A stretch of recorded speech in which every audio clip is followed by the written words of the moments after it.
Guys, blockchain क्या होता है, ब्लॉकचेन की हिस्ट्री क्या है, ब्लॉकचेन काम कैसे करता है, जानेंगे ये सब आज ब्लॉकचेन की फुल लर्निंग सीरीज वीडियो में। तो बिना कुछ देरी के वीडियो को करते हैं शुरू।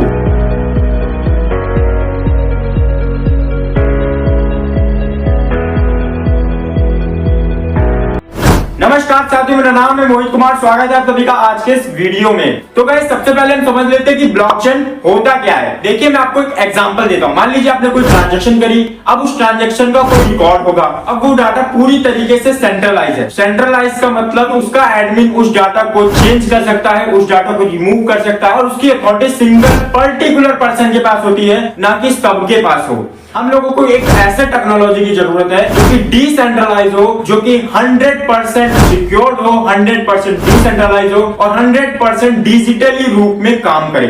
और उसमें अगर हम कोई भी डाटा के रिकॉर्ड रखे तो वो डाटा ना कोई चेंज कर सके, ना कोई रिमूव कर सके और ना ही कोई डिस्ट्रॉय कर सके।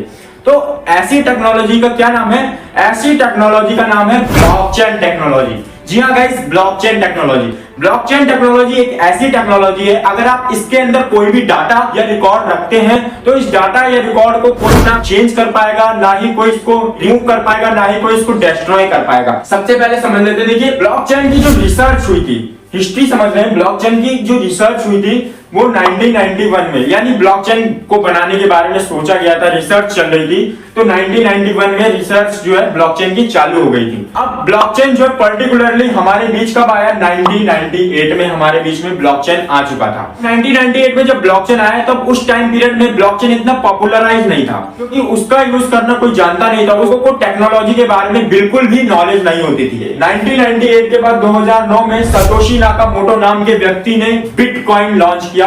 किसकी मदद से लॉन्च किया? ब्लॉकचेन की मदद से लॉन्च किया, क्योंकि इन्होंने ब्लॉकचेन का यूज करने का तरीका, इन्होंने ब्लॉकचेन को पूरी तरीके से एनालाइज, पूरी तरीके से ब्लॉकचेन कैसे काम करता है, इन्होंने सब कुछ समझ लिया था, तभी इन्होंने बिटकॉइन को लॉन्च किया। हालांकि ब्लॉकचेन को क्रिप्टो करेंसी का बैकबोन भी कहा जाता है। जैसे कि हमारे पीछे बैकबोन होती है, अगर हमारी बैकबोन ना हो तो हम ठीक से चल भी नहीं सकते, ठीक से झुक भी नहीं सकते, ठीक से हम बैठ भी नहीं सकते, हमेशा बिस्तर पे लेटे रहेंगे। ठीक इसी तरह है, अगर क्रिप्टो करेंसी में ब्लॉकचेन ना हो तो क्रिप्टो करेंसी कोई काम की नहीं। क्रिप्टो करेंसी का कोई भी डाटा हो उसको रिवाइवल नहीं माना जाएगा। 2013 में ब्लॉकचेन पॉपुलराइज हुआ, ब्लॉकचेन की डिमांड बढ़ी, तो उसके बाद क्या होता है? बिटकॉइन का जो प्राइस जो है इंक्रीज हो जाता है, बिटकॉइन का प्राइस ऑटोमेटिकली बढ़ जाता है, क्योंकि ब्लॉकचेन की डिमांड जो है ऑलरेडी काफी तेजी से मार्केट में बढ़ चुकी थी। अब हम इंपॉर्टेंट चीज समझने जा रहे हैं। इंपॉर्टेंट चीज क्या है? ब्लॉकचेन काम कैसे करता है, हाउ इट्स वर्क ब्लॉकचेन।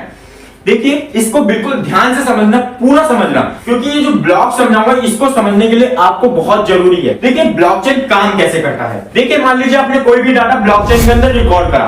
अब ब्लॉकचेन क्या करेगा? उस डाटा को डिवाइड कर देगा छोटे छोटे ब्लॉक्स में, ऐसे कर करके छोटे छोटे ब्लॉक्स में डिवाइड कर देगा आपके डाटा को। देखिए, जिस भी ब्लॉक में आपने डाटा को रिकॉर्ड करा ब्लॉकचेन के अंदर, उस ब्लॉक को हम क्या कहेंगे? Genesis block. वो क्या करेगा? वो अगले ब्लॉक में उस डाटा को भेजेगा। अगला ब्लॉक क्या होगा? हैश होगा। यहाँ पे आपने कोई भी रिकॉर्ड रखा, अब इस रिकॉर्ड का यहाँ पे आपका हैश तैयार होगा। हैश का मतलब, मान लीजिए आप कोई पैन कार्ड बनवाते हैं, आधार कार्ड बनवाते हैं, तो आधार कार्ड बनवाने से पहले अपनी डिटेल, अपना नाम, अपना फोन नंबर, एड्रेस वगैरह सब कुछ देने के बाद अपना बायोमेट्रिक करते हैं। बायोमेट्रिक होने के बाद आपको आधार कार्ड में नंबर मिलता है। अब जब पैन कार्ड बनवाएंगे तो आपको पैन कार्ड का नंबर मिलेगा। अगर किसी भी सिस्टम में अगर उस आधार कार्ड के नंबर को डालोगे तो आपका डाटा पूरी तरीके से आ जाएगा सामने। ठीक इसी तरीके से इस रिकॉर्ड का जो है हैश तैयार हो जाएगा। अब इस हैश से इस रिकॉर्ड के बारे में पता चलने लगेगा। अब ये जो हैश है, ये हैश आगे वाले ब्लॉक को क्या करेगा? एक प्री हैश में कन्वर्ट कर देगा।